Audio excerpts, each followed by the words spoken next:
But all right, guys, you know that there is one more thing to do while we're here. I wanted to cut the stream off around midnight, but it is a tradition around here that when there is a WWE like big time, like a real pay-per-view coming up, one of the big four usually, that we do the predictions for that event.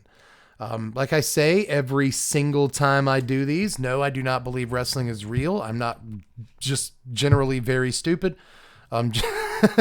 Wrestling is, of course, the winners are pre-scripted. Some of the matches are pre-scripted. We all know this. Everyone knows that. But we have respect for the entertainers and their ability to do certain things that none of us could freaking do. If we the ability not only to do certain things physically that we can't do, but also to work a match psychologically and understand what the concept of pacing is, the concept of breath work. There's a whole creative suite that goes into being a wrestler that also you have to have the physical the tools to go along with. I respect wrestlers very much and what they do to entertain me. And if you say wrestling's not real, I'll just counter with neither is any show you watch on television. Not even reality shows are real, right? Hey, did you like that movie, that Marvel movie? Did you know it's not real? You know it's not actually happening. You know Thanos didn't actually snap everybody. How can you watch a thing if it's not real? Okay, I think I'm done. I'm done justifying why wrestling is a thing people watch. We enjoy the stories that are told through, I think it's a great storytelling medium, but I do this every single time. So let's not do it this time.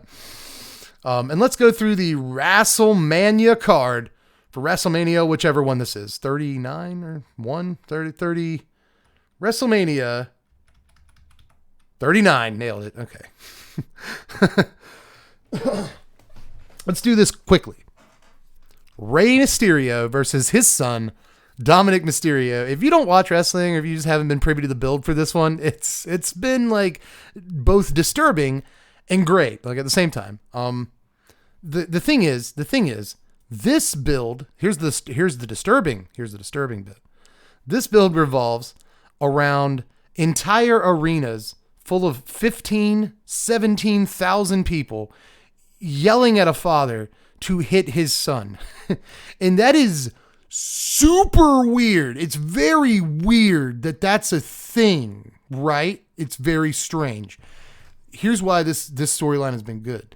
Dominic Mysterio's character work is literally, and I don't think I'm going to have to go back on this. I don't. But I think Dominic Mysterio's character work is the best character work in the company over the last month. And Dominic has shown massive improvement in every area. And I think that because of those things, he's earned this win, man. Let Rey put his kid over, because that's the thing.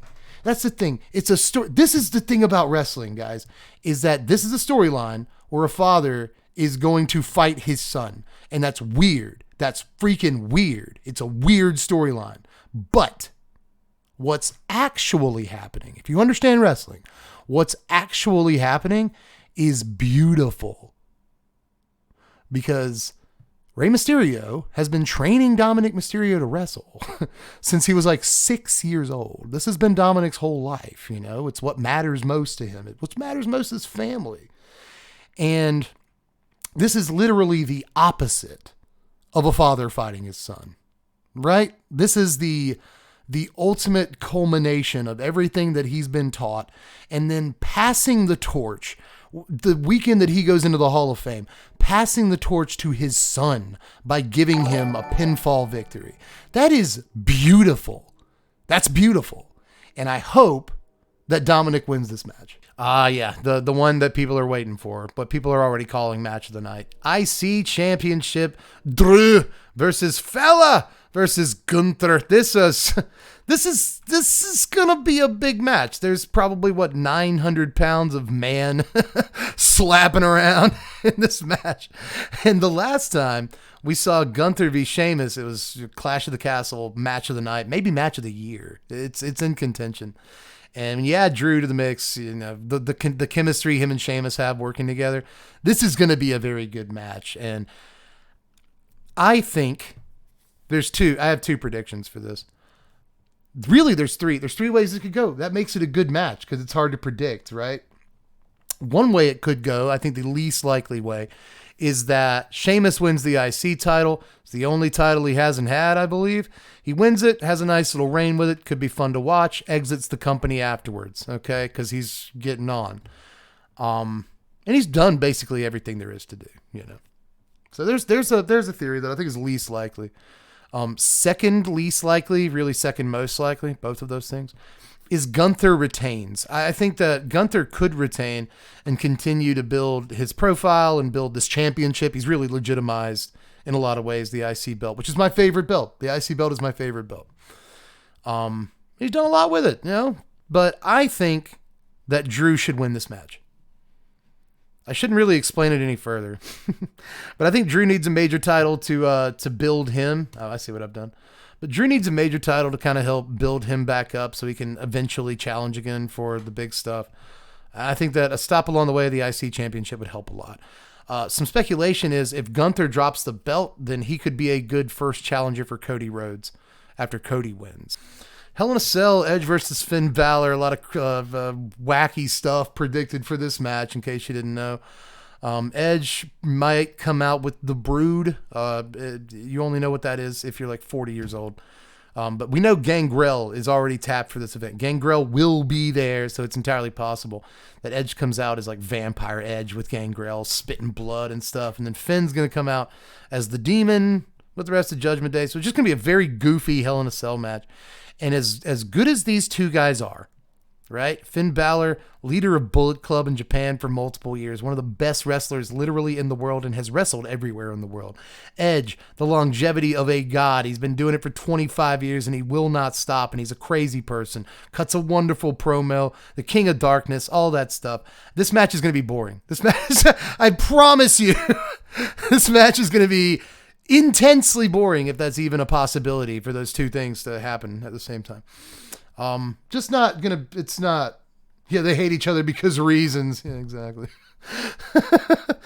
But ultimately, I'm pretty sure Edge wins this. You could say Finn wins this, raises his profile again, main event picture perhaps. I don't think so. This is one of those where it's an older guy who probably isn't gonna, you know, be in too many more matches in his career, but I still think despite that he doesn't put over Finn Balor. I think he could easily win and just put the feud to rest at this point. But then what do you do with Judgment Day? You could make that argument from a booking perspective. Like, Judgment Day loses this match, what the hell do they do now, right? But if Rhea wins the belt, right? If Rhea wins her match against Charlotte and wins the belt, there could be a weird dynamic in the Judgment Day where like she's the only one with a strap at all.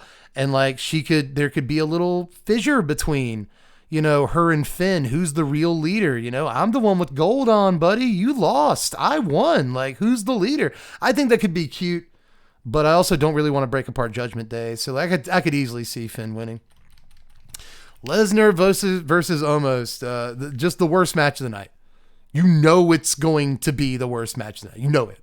Guaranteed. Brock wins this match. Unless they're just really wanting to put Almas over, but like Brock wins this match. Trish Stratus, Lita, Becky Lynch versus Damage Control. I love how it's a free bird match. It's both 3-person teams, you know. This match, I really want to care about, but I don't want to see the match. I want to see the end of the match, because here's what's going to happen at the end. I will bet you $5, okay? And I don't have $5. Although, by the way, C-Nimic, you gave me 500 bits earlier. So I guess thank you very much for that. And I guess technically I do have $5. So appreciate that. 500 bits is about $5, I think. So, but I will bet you all of those bits back that the way this match ends is Trish Stratus turns on Lita and Becky and like sort of joins Damage Control. And then at SummerSlam, we either get like Lita versus Trish, or more likely Becky versus Trish. I think that Trish is going to come back for one more match at SummerSlam. It's going to be against Becky, blah, blah, blah, or Backlash or whatever. I am almost sure that there's going to be a turn of some kind in this match. Whether it's Lita turning or Trish turning, there's going to be a turn in this match. Watch them. You watch them. It's guaranteed, baby. Raw Women's Championship, Bianca Belair versus Asuka. I want Asuka to win this match, but you know that because she's my favorite. She's my favorite superstar in the entire company. She's Brittany's favorite superstar in the entire company. We love Asuka. Bianca Belair is like on our list though. Like she's like, you know, in our top 10 favorite people in the company. So I think they're going to put on a neat match. They have not done almost anything to build this, which worries me. Because these are two of the best workers, flashiest workers, most consistent workers in the whole company. And they have not built this match like at all. And I hate it. I think it's dumb that they haven't built it because it's such a good looking match, you know? What I want to happen is Asuka wins. And then they continue a rivalry where Asuka like actually goes heel because they're playing like Asuka's still face, you know? So Asuka goes heel. After this rival, maybe she goes heel during the match, right? She cheats to win somehow or something like that. But either way, she walks out of there with that gold on. And then they continue this program until SummerSlam when Bianca gets it back. I think that's how I want this to happen. But women's division is stacked, dude. Like the belt does not have to immediately go back to Bianca. But I do think Bianca needs to be, you know, like an 8-time women's champion before she's all done. She's gonna be one of the all-time greats. Bianca Belair is incredible at what she does, but I want Asuka to have one more good title run before she's done because I think she's like 40. I'm 40. I couldn't do this, but I also don't physically train and condition every single day the way they do, right? But you know, this is the age where some people start slowing down, and Asuka's one of the best to ever lace up the boots, and I would love if she got one more good title run, you know, before she finished up. Because it's going to be a sad day when she retires, and it's probably not going to be more than a couple years, honestly. So I just want her to have one more good run. We can put it back on Bianca. Maybe somebody gets it in the interim, but we'll see. Undisputed WWE Tag Team Championship, Owens and Zayn versus the Usos.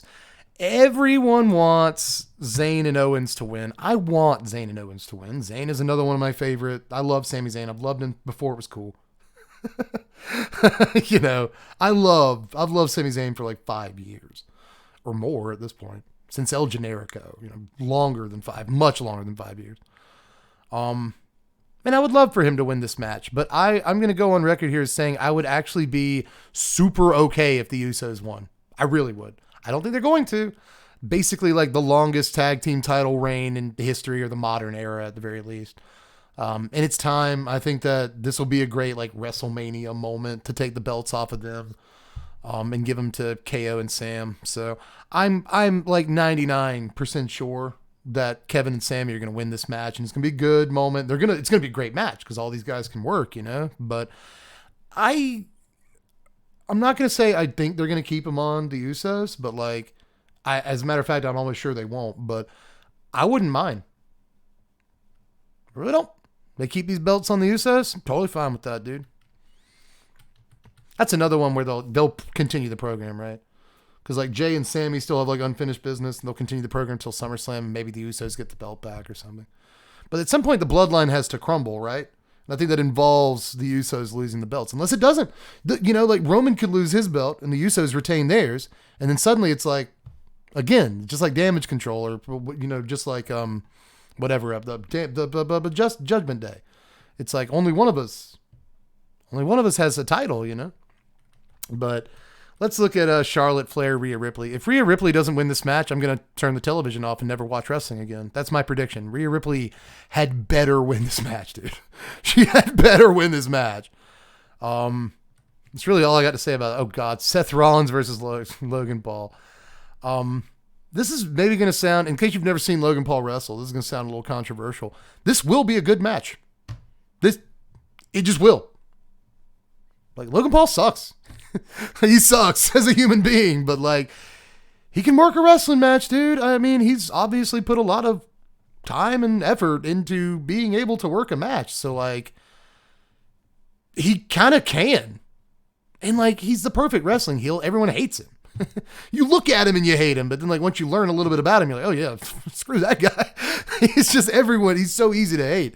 He's the perfect wrestling heel. But you know, the thing is, you might be thinking This is the celebrity match, right? He's not really contracted by WWE. He's contracted for one match to work as a celebrity, and then that's it. So Rollins wins. No, Logan Paul is like actually legit contracted by this company to work multiple matches. So like, it is possible that he wins this match. But he shouldn't. It really should be Seth. Seth is another guy I think you could use a match like this, which is honestly fairly inconsequential, but it's high profile, to then elevate him back up to main event status. I honestly think you could, after this, you could have Seth go after the IC belt, and it would elevate that belt while not really lowering his profile at all. Like if Seth went after Gunther or Drew McIntyre or whatever. That'd be a cool program too, but I do think that Seth can win this and then elevate into a title picture of some kind. And I think that's what needs to happen. But if the opposite of that happens and like Logan Paul is suddenly in the US title picture for like no reason, like, I don't know, dog, but the boy can wrestle. I got to give it to him. He can wrestle. And if there's one guy, like even if he couldn't wrestle, if there's one guy that's going to make you look good, it's Seth freaking Rollins. It really is. That guy works. But this is the match I briefly mentioned earlier or alluded to. U.S. Championship match. I had no idea the U.S. Championship was on the line for this match. I had no idea. A real title match. Austin Theory versus John. But it's John Cena. He's really working a match. And he better lose. Austin Theory needs to win this match. There was just zero reason for what's probably going to happen. My thought here is that they work a match. Austin Theory at the beginning of the match is surprisingly keeping up with John Cena until John Cena wears him down because he's John Cena. And in a moment of desperation, he hits John Cena in the balls. So John Cena wins the match, theoretically through disqualification, but Austin Theory gets to keep his title. That's some shenanigans like that could happen. But what needs to happen is that Austin Theory pins John Cena clean in the middle of the ring. That's what needs to happen right here. But Cena buries. Cena does not necessarily love to put people over, but maybe this is it. Maybe this is John actually deciding like, I'll put a guy over, maybe sure. But does that sound like John Cena to you? We'll see. And then finally, the big boy, undisputed Universal Championship, Cody Rhodes versus Roman Reigns. I think that Roman Reigns should win this match. What? What? Here's the deal. Cody loses this match. Yeah. What? Cody loses this match. Doesn't mean he's done. It doesn't mean he's done. If Cody loses this match, you get 3-4 more months to build this storyline until SummerSlam or even Backlash. You get a whole month till Backlash, but you probably want to do it at a big stage like SummerSlam. So if Cody loses this match, you get to build not only the bloodline stuff and dissension in the ranks. The bloodline doesn't just implode overnight at WrestleMania. I guess that's done. You get to build more bloodline stuff, more dissension between the Usos and Solo and Paul Heyman, who might go back to Brock Lesnar or whatever. You get to build all this bloodline stuff for longer, effectively. And Roman Reigns isn't just like left out. Now, he could lose this match and then like SummerSlam, he goes up against The Rock, who is finally in the shape he wants to be in or something. That program will happen eventually. And Roman doesn't have to have a title for that program. They could just do a match where it's like the head of the table is on the line. You know what I mean? That's probably what Roman doesn't have to have a title. Matter of fact, if he's going to have that match against The Rock, they probably want to take the belt off of him so that The Rock can beat him and not win the title. Because The Rock ain't going to work more than one match, right? So there's had to be some finagling in terms of booking here. But I think it's possible. Okay? I have another reason. Don't worry. I have another reason. I'm not done reasoning why Cody should lose.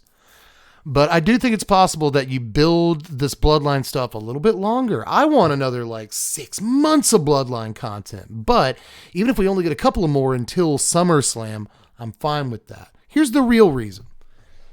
Here's the real reason I think Cody should lose. You know what Cody hasn't done yet since he got back? lose. Hasn't done that. He hasn't lost. And I think from a storytelling perspective, narratively, if you're trying to tell the most impactful story possible, Cody Rhodes experiences the heartbreak of failure for the first time since coming back in this match. And the whole arena, right? Just, it'll be this, like, it will make you feel things. That's the thing. WrestleMania, wrestling in general. But people have this idea that WrestleMania is the face pay-per-view. It's the one where the faces win. You know what I mean? It's not true. WrestleMania is, put it this way, WWE is the Disney of wrestling. They make moments. They make you feel things, is what they're trying to do. And if Cody Rhodes loses his match, I feel like it will rival the elation that people would feel if he won the match, or that he would feel.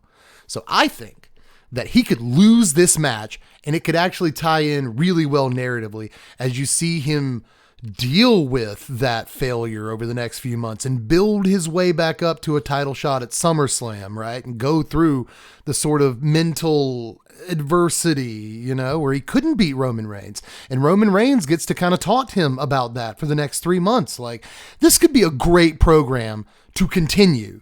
If Cody, because honestly, it feels that way. It feels like Cody Rhodes just came in and was like, I'm going to win the belt now. And like, it didn't take that long. He hasn't been around for super long and he just gets to be in the main event title picture. He gets to be the guy that takes the belt off after 1,000 days. No, come on. I think it's so much more realistic, not realistic, but I mean, that's the thing you're shooting for in a wrestling story, right? But it's just so much more emotional. It makes you feel more things if he loses this match and then comes back, right? Climbs the mountain again to win the belt, finally win the belt, finally be victorious against Roman Reigns at SummerSlam. I think that's much, much better.